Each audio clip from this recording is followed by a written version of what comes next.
Yo, what's going on, everybody? So, my name's Slender, and I'm going to go over the changes that are coming with the territory management, the way companies get paid out, how much everybody's going to be getting paid out, and just how the whole thing works. It was kind of confusing the first time I read it, but I did a little more reading, and I'm going to break it down for you guys so you don't have to do all that. So, I'm going to read the notes, and I'm also going to give a short explanation afterwards. And if you guys have any questions, feel free to leave it in the comments. Now, what prompted me to make this video is one of my gamer chick friends. She actually called me up last night. She's like, Slender, me and my company were talking about these changes. We don't really understand what's going on. What do these percentages mean? Does this mean we're getting paid this and that? And, I said, I really don't know. I read the notes really quick. Wasn't really planning on making a video because I didn't think it was that big of a deal, but it actually is. It's going to impact a lot of these companies, especially if you own a territory. So, I'm going to read the notes, then I'm going to break it down a little bit for you guys, and we'll go from there. And before I do, before any of you guys ask where I got this wallpaper, this is my new one. I thought it was kind of cool because it's, interactive. It's got the evil side and maybe the not as evil side. I mean, this guy's pretty much all evil. But anyway, Wallpaper Engine. Wallpaper Engine is like really, really cheap, $2, $3, $4. It's on the Steam store. And this particular wallpaper is Conquistador New World by Left Caret Blank Right Caret. And the one I was using before that was this one right here. And this is probably one of my favorites. But the guy that made this one actually redid it. And this is the new reworked version, which I think is probably even cooler. But anyway, on to the video. If you guys have any questions at the end, you know what to do. Leave your questions in the comments and I'll get to them. And don't forget to like and subscribe for more videos like this on New World and Ashes of Creation. All right, let's go.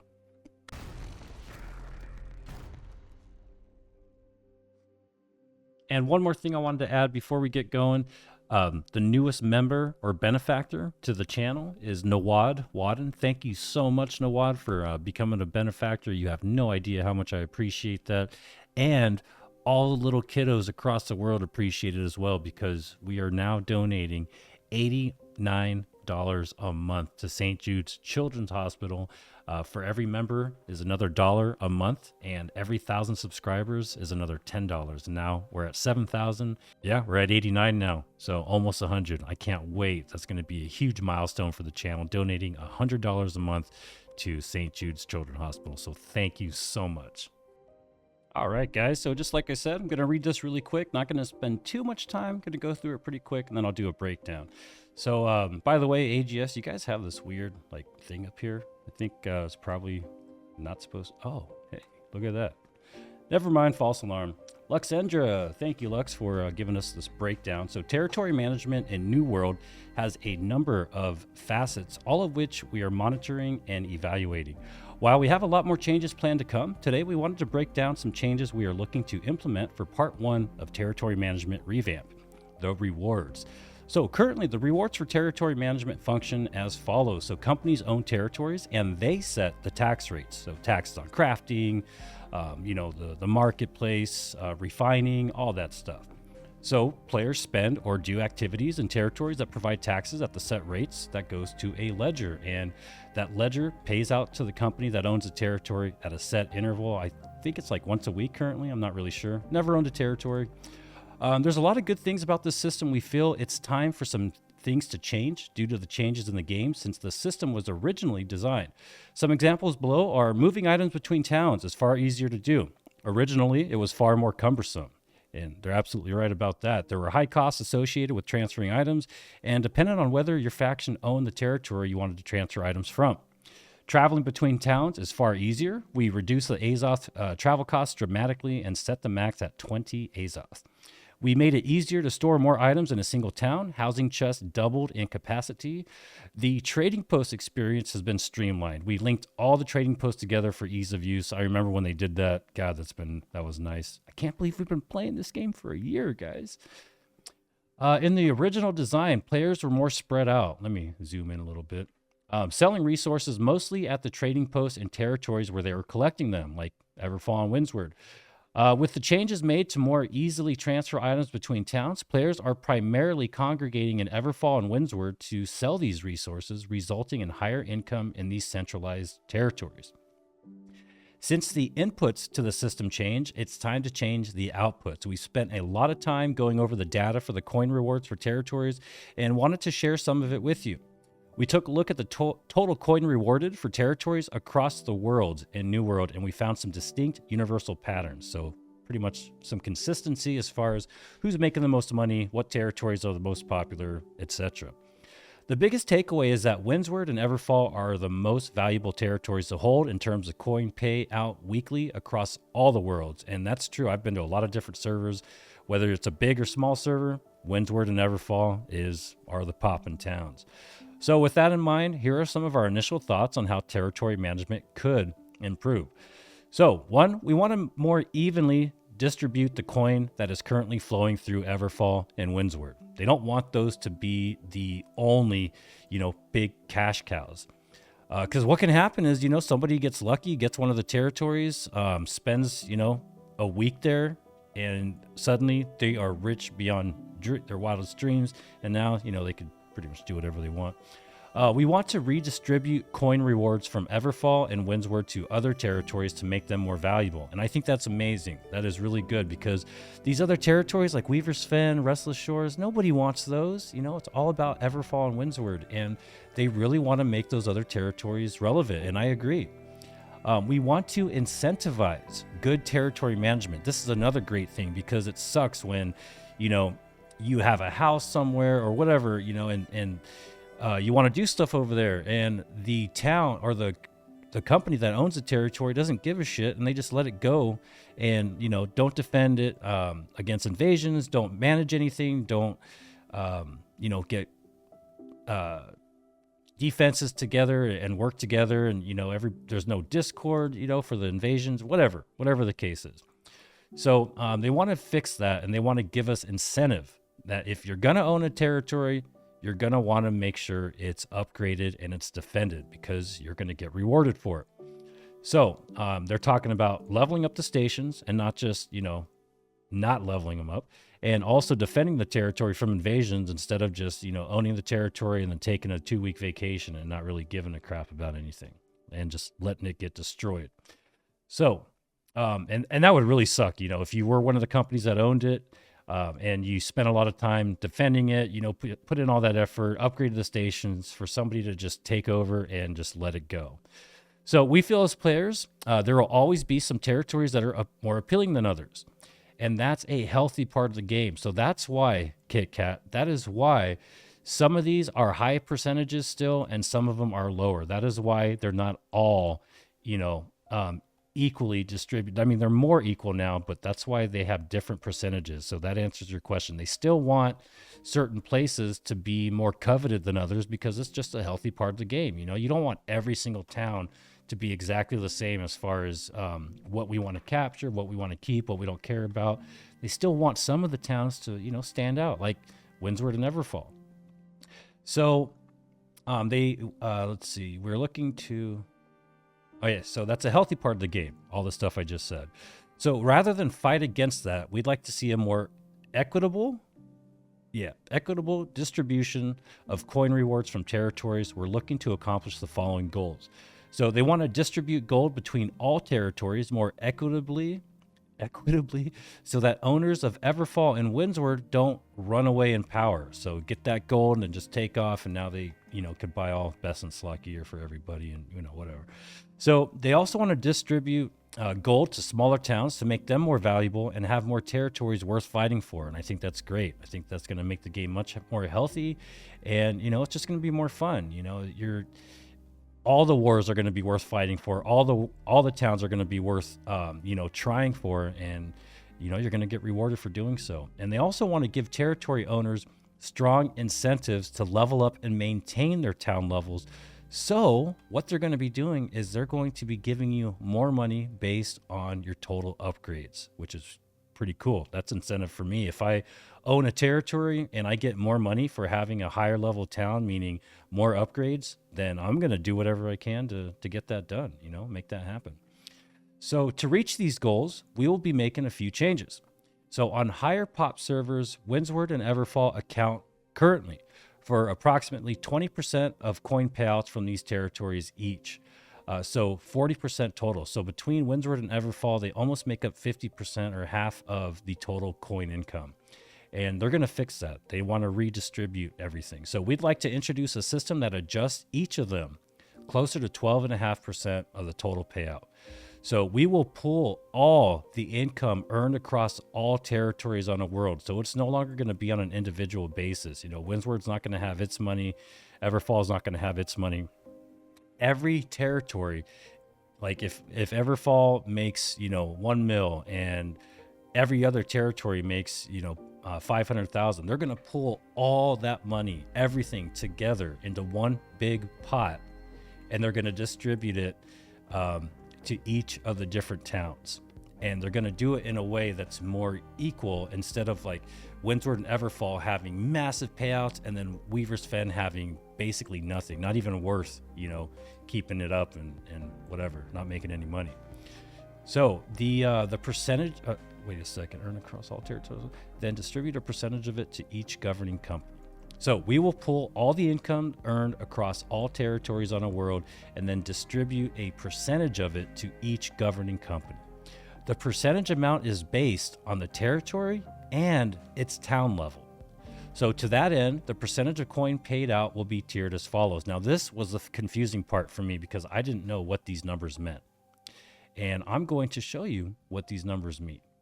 So first of all, each territory can be up to level 39. Now there's nowhere that really shows, well, it does. It's just not called the territory level. It is your total upgrades for that settlement and the fort. So the territory in general. So the higher level your territory is, the more you're going to get paid out. And that 12%, 12.5%, that 10%, that 5% for Cutlass, that is the maximum payout amount that you can get based on that level. So if you capture a town that's not leveled up at all, let's say we're on a fresh start server and you decide, you know what, nobody really cares about First Light, I'm going to go snag that up. So First Light, you are going to get, let me just highlight this.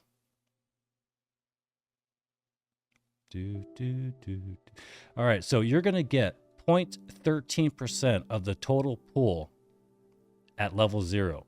And then once you make your first upgrade, you're going to get 0.25% of that total pool. And so on and so forth. If you max it out and get every single upgrade, meaning, all your stations are upgraded, your fort's completely upgraded, you have the maximum amount of hard points, everything's done, and you have all 39 upgrades, you will then be getting 5% of the total gold that all these towns make together.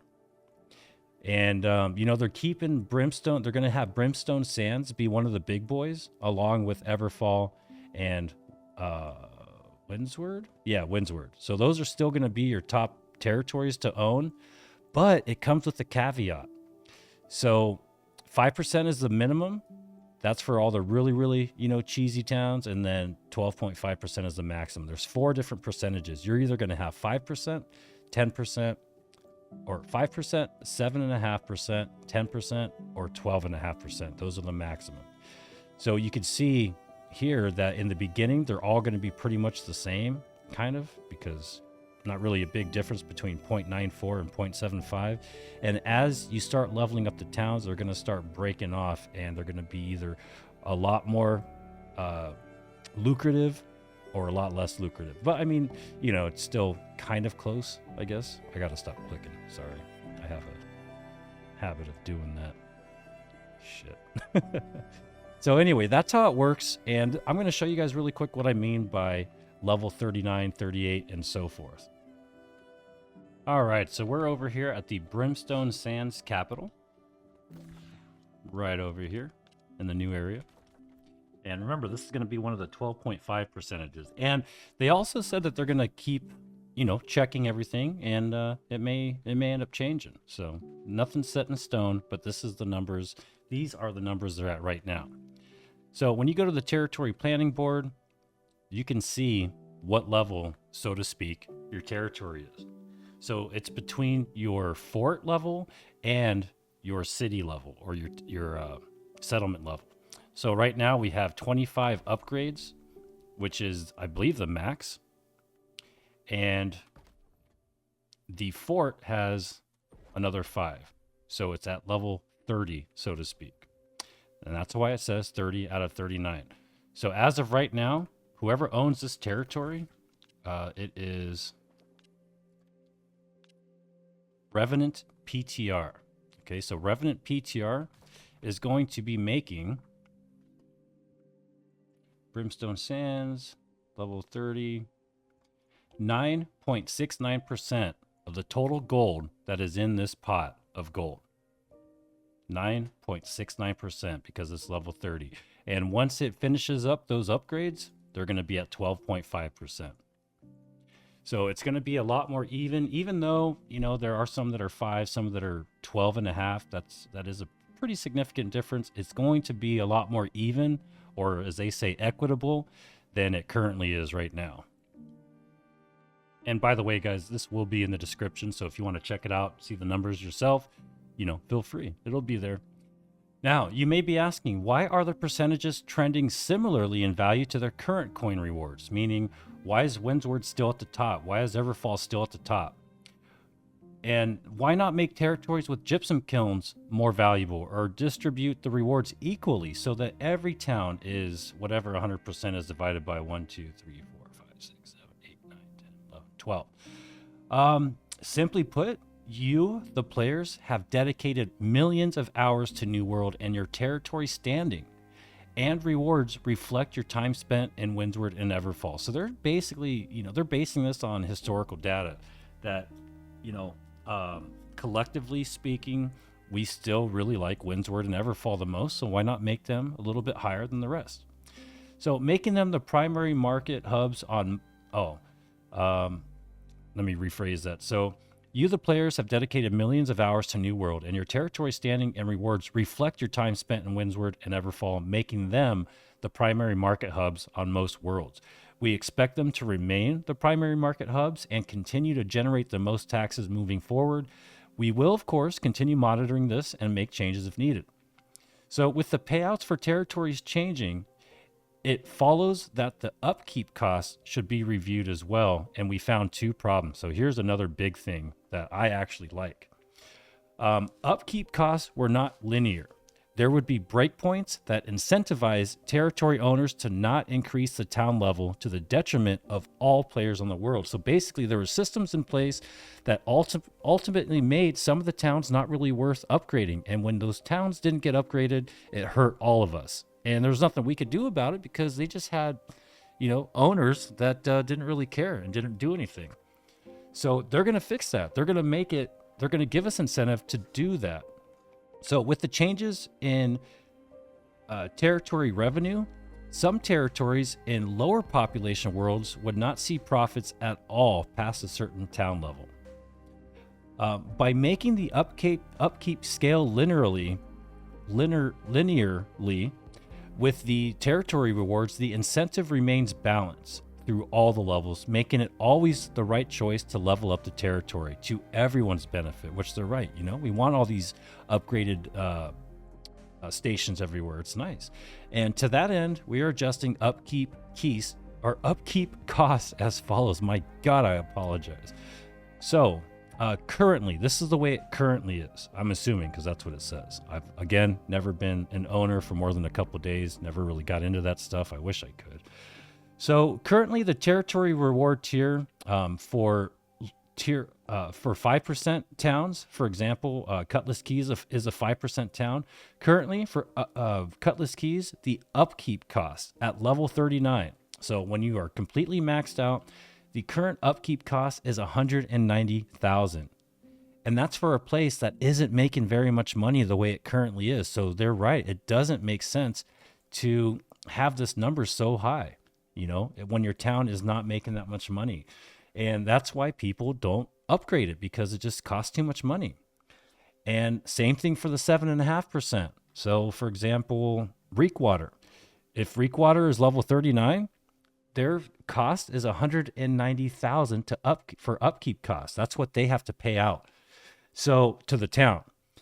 And same goes for the 12.5%. So, like Windsward, Everfall, or Brimstone, currently these big, huge money makers are the same, cost the same to keep up or upkeep as the towns that don't make a lot of money. And that's not our fault. That's just the way it is. So if I was the owner of Cutlass, and it was costing me this much, and I'm only making 75,000 a week, that we're losing money, big time. So it would suck to own a territory. So literally the only territories you'd want to own are Windsward and Everfall, and that's what they're trying to change. And I think this is a good way to do it. So the new way it's going to work is it is going to be relative. The upkeep costs, your overhead pretty much is going to be relative to the amount of money that place is making. So the towns that aren't quite making as much money are going to be much cheaper to keep up.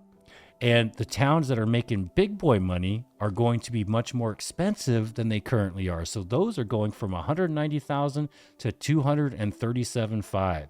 So it's being increased by 25%. The smaller towns, or not the smaller towns, but relative to the money, they're being cut in half. So from 190 down to 95. And the medium towns, as far as money goes, 75%, and the 10%ers are staying the same. They're still going to cost 190. So I think that's really cool, and it's going to give us a reason to start leveling them up, because we're not going to have to pay as much money to upkeep, and we're going to be getting some money also. We're going to be getting a little bit more money, and it's going to be decreasing in cost significantly. So these costs will now scale linearly with the town level. As an example, for the 10% reward tier territories like Brightwood, Monarchs, Ebonscale, these are the new upkeep costs. So town level 1, it currently costs 200 for the upkeep. Now it's going to be 9,500, which is pretty expensive. Level 5 town currently costs 600 for the upkeep. It's going to 28,000. And then so on and so forth. And at level 39, it's going from 190 to 190.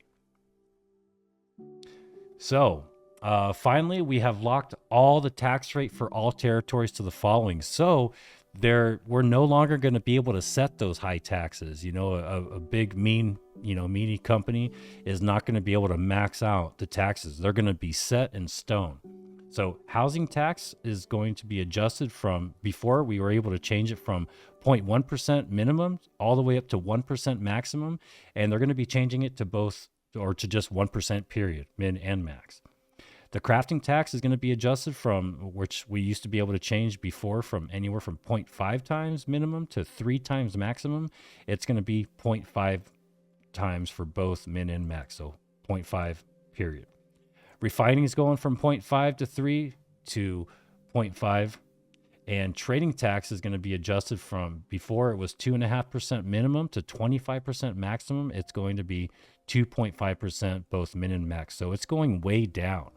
I mean, 25%, that's crazy. Going down to 2.5 is a huge change. So I guess overall we're going to be seeing less money from those companies that own these territories. So no more monster companies, corporate monsters like Walmart. So we have been looking at the data around coin payouts for territories, and we feel confident that this will bring the rewards for ownership of the top tier territories down slightly, while increasing the value of all other territories proportionately. The intended result is that on current and new worlds, the balance of coin distributed weekly is more equitable across a number of companies versus the current concentration we see today. Thank you for all the feedback you've provided regarding territories. This is the first of a few revisions we have coming to improve territory management. And I think they're talking about future changes being like, you have to have a minimum of 35 active players, blah, blah, blah. So I think overall these changes are going to be for the betterment of New World. And this is just my opinion, fellas, ladies. This is just my opinion, nothing more. I could be completely wrong. This could be terrible changes, but in my opinion, I think it's pretty good. I think they're heading in the right direction. And you know what? At least they're trying to improve.